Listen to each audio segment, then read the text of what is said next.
ராஜகுமாரி படத்தில்தான் முதலாக எம்ஜிஆர் கதாநாயகனாக நடித்தார். கதர் உடையும் கழுத்தில் துளசி மணி மாலையும் துளங்கிட காட்சியளிக்கும்.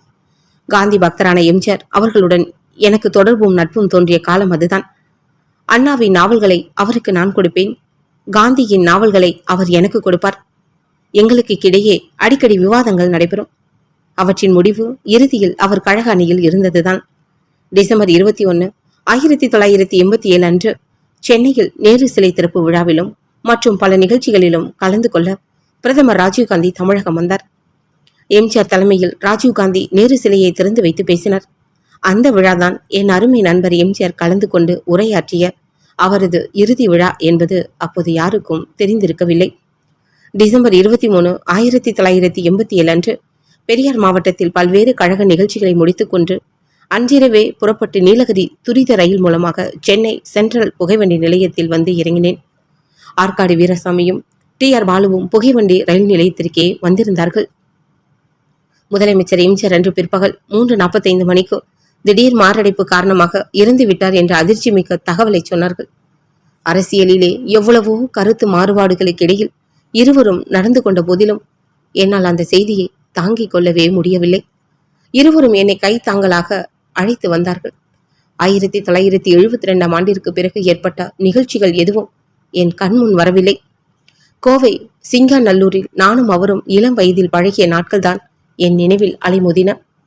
புகைவண்டி நிலையத்தில் இருந்தே நேராக தியாகராய நகரில் வழியிலே மாலை வாங்கிக் கொண்டு ராமாவரம் சென்றோம். நகரிலே அதற்குள் செய்தி பரவி இருக்கவில்லை. எம்ஜிஆர் இல்லத்தின் வாயிற்புற கதவுகள் சாத்தி இருந்தன. பின்னர் நான் வந்திருக்கிறேன் என்று தெரிந்ததும் முன்னாள் அமைச்சர் மாதவன் வந்து என்னை உள்ளே அழைத்து சென்றார். அவ்வாறு நான் உடனே முடிவெடுத்து அவருக்கு அஞ்சலி செலுத்தியிருக்காவிட்டால் பின்னர் நான் சென்றிருக்கவே முடியாது. அந்த அளவுக்கு இரு கட்சிகளுக்கிடையேயும் காழ்ப்புணர்ச்சி பரவி இருந்தது. எம்ஜிஆரின் மறைவுக்கு இரங்கல் செய்தி வெளியிட்டதோடு கழகத்தின் பொது நிகழ்ச்சிகளை ஒரு வாரத்திற்கு ரத்து செய்து அறிவித்திருந்தேன். கழக கொடிகள் அரைக்கம்பத்தில் பறக்க வேண்டும் என்று கேட்டுக்கொண்டேன்.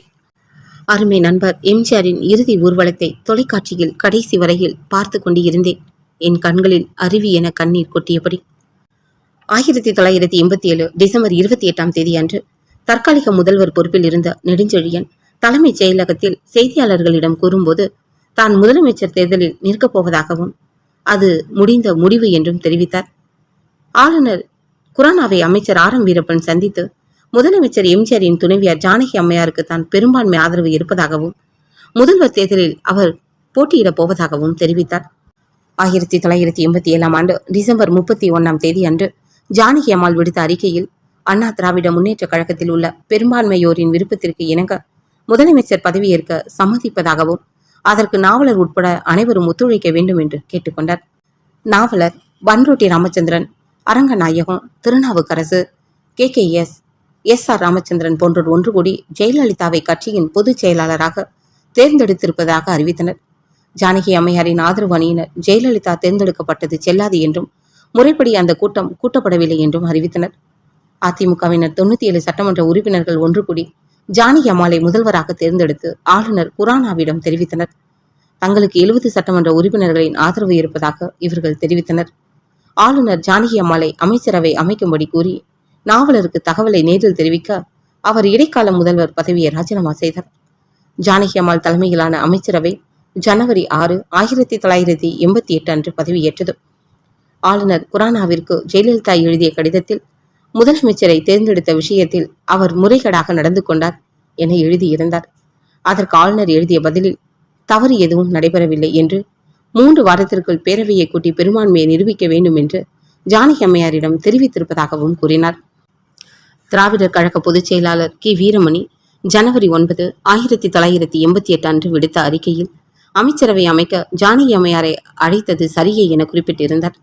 ஜெயலலிதா நாவலரை ஆதரிக்கும் 29 சட்டமன்ற உறுப்பினர் வட மாநிலங்களுக்கு அழைத்துச் செல்லப்பட்டு ரகசியமாக வைக்கப்பட்டனர். எம்ஜிஆரின் மருத்துவ செலவிற்காக 5 கோடி ரூபாய் வசூலிக்கப்பட்டதாக ஜெயலலிதா கூறிய குற்றச்சாட்டுக்கு ஜானகி சார்பில் பதிலளித்த அமைச்சர் முத்துசாமி அது ஜெயலலிதாவின் குழப்ப நிலையை காட்டுவதாகவும் ஜெயலலிதாவின் எந்த சவாலையும் ஏற்க தயாராக இருப்பதாகவும் அறிவித்து அது தினத்தந்தி பத்திரிகையில் முதல் பக்கத்தில் வெளியானது.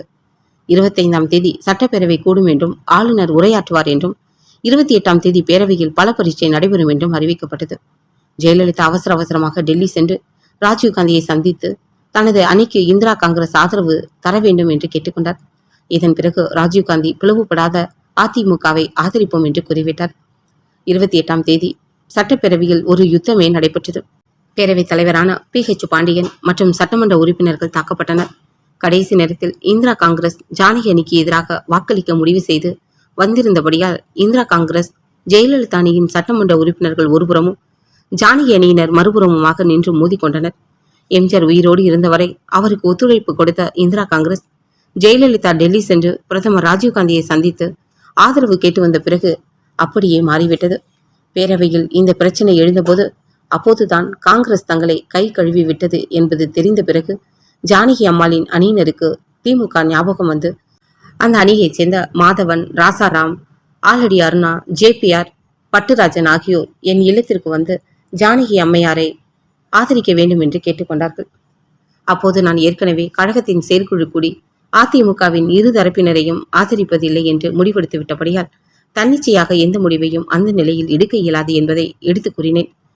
இந்திய யூனியன் முஸ்லீம் லீக் தலைவர் அப்துல் அகமது அவர்களும் வேறு சில தலைவர்களும் என்னை சந்தித்து ஜெயலலிதாவிற்கு எதிராக பேரவையில் ஜானகி அணியினருக்கு ஆதரவு தர வேண்டும் என்று கேட்டுக்கொண்டனர். அவர்களிடம் நான் திமுக கழகம் அடிக்கடி முடிவை தன்னிச்சையாக மாற்றிக்கொள்கிற இயக்கம் அல்ல. எனவே செயற்குழு முடிவுக்கு மாறாக நான் தன்னிச்சையாக அந்த நிலையில் எதுவும் செய்ய முடியாது என்று கூறினேன். பேரவையில் பேரவைத் தலைவர் 33 சட்டமன்ற உறுப்பினர்களை நீக்கிவிட்டதாகவும் ஜானகி அம்மையார் மீதான நம்பிக்கை தீர்மானம் நிறைவேறிவிட்டதாகவும் அறிவித்தார். 24 நாட்கள் பதவியில் இருந்த ஜானகி அம்மாள் அவர்களின் அமைச்சரவையை மத்திய அரசு ஜனவரி 30, 1988 அன்று கலைத்தது. தமிழக சட்டசபையும் கலைக்கப்பட்டு குடியரசுத் தலைவர் ஆட்சி பிரகடனப்படுத்தப்பட்டது. இது பற்றி என்னை பத்திரிகையாளர்கள் கேட்டபோது கிரீடத்தை சூட்டிவிட்டு தலையை வெட்டிவிட்டது போல எம்ஜிஆர் அவர்களுக்கு பாரத ரத்னா விருதை வழங்கிவிட்டு அவர் அமைத்த ஆட்சியை ராஜீவ்காந்தி கலைத்து விட்டார் என்று கூறினேன்.